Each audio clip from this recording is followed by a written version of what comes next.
यूं ही नहीं मैं बन जाता हूं। कुदरत के कोने कोने से खूबियां खोज लाता हूं। गुणवत्ता की गहराइयों का गोताखोर हूं मैं। यूं ही नहीं मैं रजनीगंधा बन जाता हूं।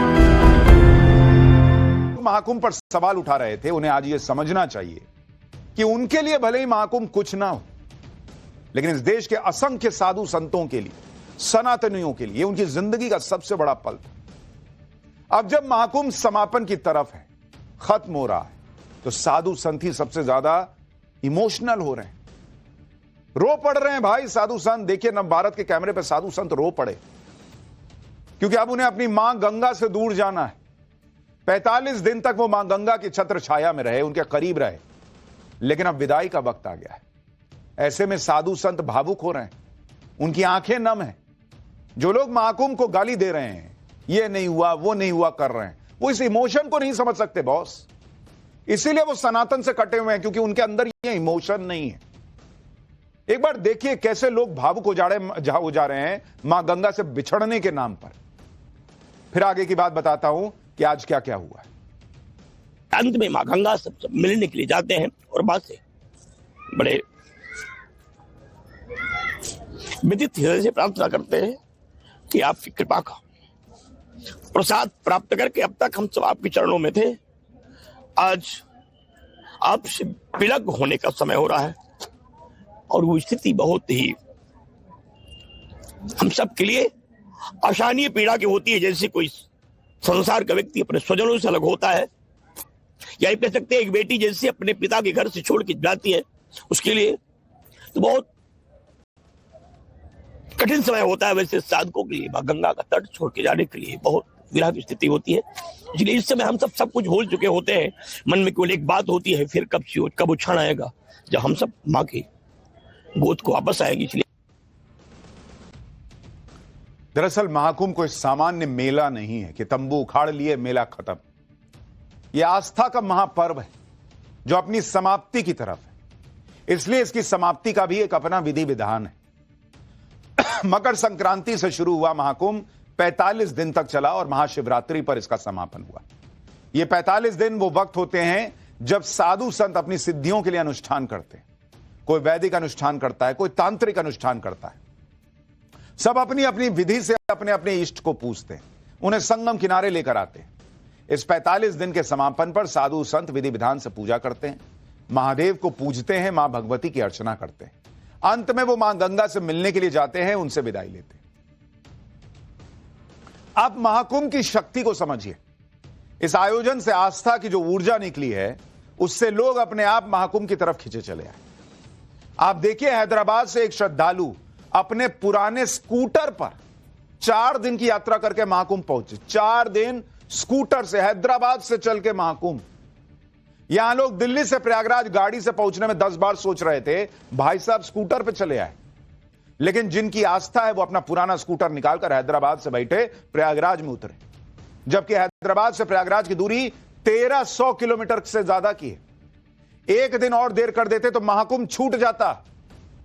सोचिए कैसे स्कूटर का गियर 4th गियर लगाते होंगे कि चलो भैया दौड़ो, इतना मेहनत से वहां से जा रहे हैं, महाकुंभ खत्म ना हो जाए।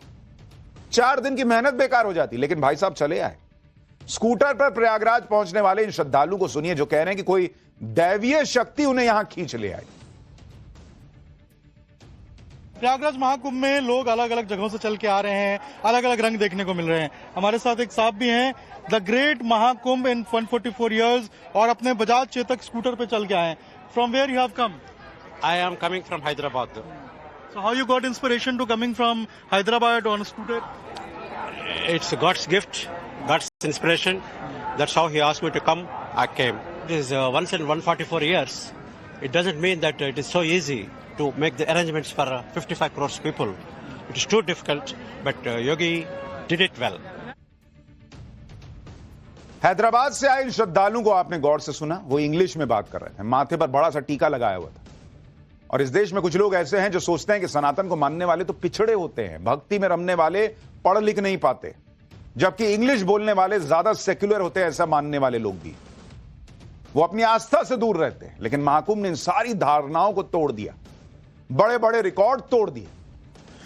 इस महाकुंभ में ऐसा वर्ल्ड रिकॉर्ड बना है जो आने वाले कई सालों तक टूटने वाला नहीं है बॉस, क्योंकि आप देखिए कि महाकुंभ में अब तक 66 करोड़ लोग स्नान कर चुके हैं, जो अपने आप में ऐतिहासिक है। दुनिया में इतना बड़ा आयोजन कहीं नहीं हुआ। हर दिन औसतन 1.5 करोड़ से ज्यादा लोगों ने स्नान किया। आज भी करीब 1.5 करोड़ लोगों ने स्नान किया है। लास्ट दिन 13,830 ट्रेनों से 30 करोड़ श्रद्धालु महाकुंभ पहुंचे। देश के 50 शहरों से प्रयागराज डायरेक्ट ट्रेनें आई। दुनिया में पहली बार इंसानों का ऐसा मूवमेंट हुआ है बॉस। 2800 से ज्यादा फ्लाइट से 4.5 लाख श्रद्धालु पहुंचे। यूपी रोडवेज की बसेस ने यात्रियों के लिए 1,32,000 चक्कर लगाए। बसेस से करीब 70 लाख श्रद्धालु महाकुंभ आए। प्रतिदिन औसतन 80,000 गाड़ियां प्रयागराज में आई। यानी सनातनियों की एकता ने दुनिया को दिखाया कि एकजुट होकर क्या नहीं किया जा सकता। करोड़ों लोग महाकुंभ आए, पैर रखने की जगह नहीं होती थी। और यह तो आपको सिर्फ अनुमान बता रहा हूं, आंकड़ा इससे कहीं ज्यादा है कि किस तरह से लोग आए होंगे। महाकुंभ तक पहुंचने में बहुतों को बहुत संघर्ष करना पड़ा। किसी को तकलीफ भी हुई तो कोई बड़े आराम से महाकुंभ तक पहुंच गया। कई लोग बोलते थे, अरे आपके यहां तो चल रहा है कि बहुत जाम है, हम गए हमको जाम नहीं मिला। अरे वीकेंड में जाने में बहुत जाम था, कई बार वीकडे में नहीं था, कई बार वीकडे वीकेंड कुछ था ही नहीं, सब चल रहा है जामे जाम। लेकिन हर किसी का अपना अनुभव रहा। आज जब महाकुंभ का समापन हुआ तो महाकुंभ आने वाले लोगों ने क्या कहा, एक बार सुनिए, फिर बताता हूं कि सीएम योगी क्या कह रहे हैं और आज क्या क्या अद्भुत हुआ है। व्यवस्था टॉप क्लास की है और लोग आ रहे हैं बड़े प्रेम से, एक दूसरे से मिलकर के स्नान कर रहे हैं। बहुत अच्छी व्यवस्था है। मैं केरला से आई हूँ। मुझे पहले डर था कि स्नान होगा या नहीं, भीड़ भाड़ रहेगी या नहीं, पर बहुत अच्छे से स्नान हो गया। व्यवस्था अच्छी है सर। आप कहाँ से आई हैं, कैसा लग रहा है? जम्मू कश्मीर से आई हूँ तो मुझे बहुत खुशी है प्रयागराज का। मैं बेंगलोर से आई हूँ। शाही स्नान बढ़िया से हो गया, बहुत मजा आया, व्यवस्था बहुत अच्छा था। आप लोग कैसा लगा? हम लोग सर गुजरात से आए, सूरत से। मेरा नाम बंडी गांधी है। यहाँ पर जो व्यवस्था किया है सरकार ने बहुत ही बढ़िया किया हुआ है और कोई भी व्यवस्था जो दिखा रहे हैं न्यूज मीडिया और उसमें वैसा कुछ है नहीं। आप लोग आओ। और आज तो लास्ट दिन है महाशिवरात्रि का, संगम स्नान मिला हमको, हम बहुत लाभदायी हो गए हैं। आप लोग कहाँ से? हम महाराष्ट्र से आए हैं। यहाँ का सुविधा देख के बहुत बढ़िया लगा। यह स्नान भी अच्छा हुआ है। अच्छा हुआ है एकदम, बिल्कुल बिल्कुल। बड़े बड़े रिकॉर्ड के साथ महाकुंभ का सफल समापन हो गया। और यह सब ऐसे ही नहीं हुआ। एक तरफ महाकुंभ में साधु संत अपना तप कर रहे थे, दूसरी तरफ महाकुंभ के आयोजन के लिए मोदी योगी की जोड़ी ने भी 45 दिन का तप किया। तब जाकर आस्था का यह महायज्ञ पूरा हो पाया। भाई गाली देना बहुत आसान है, बहुत आसान, लेकिन 60-65 करोड़ लोगों का इंतजाम करना बॉस किसी से करा लीजिए, ना को चने चबवा देगी ये जो रिक्वायरमेंट्स होती हैं। और ऊपर से 45 दिन कोई छोटा समय है, बहुत थका देने वाला समय होता है। किसी के घर में शादी हो तो 2-3 दिन में फंक्शन में लोगों की सांसें फूलने लगती हैं। शादी खत्म हो तो अगले उसके बाद लोग दिन में उठते ही नहीं, शाम में उठते हैं, बाप रे 2 रात सोए नहीं थे। यहां 45 दिन करोड़ों लोगों के लिए आयोजन हो रहा था। और इन 45 दिनों में सीएम योगी डटे रहे, उनकी टीम डटी रही। आप सोचिए ना बॉस, वो सफाई कर्मी, वो पुलिस वाले, उन लोगों का सोचिए बॉस, उन लोगों ने 45 दिन क्या नहीं किया है। पुलिस वालों का सोचिए किस तरह से खड़े रहे, घंटों घंटों की ड्यूटी लगी रही। वो सफाई कर्मी, वो मैनेजमेंट कर्मी, सारे लोगों ने तप किया है बॉस 45 दिन का, बिना थके।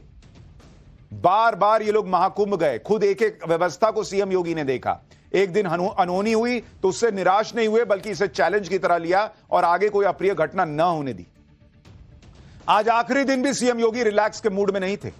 वो गोरखपुर में थे और तड़के सुबह 4 बजे से ही महाकुंभ की व्यवस्थाओं की मॉनिटरिंग में लगे रहे। उनके गोरखपुर दौरे को देखते हुए गोरखनाथ मंदिर में ही मॉनिटरिंग रूम बना दिया गया था, जहां से वो पल पल का अपडेट ले रहे थे।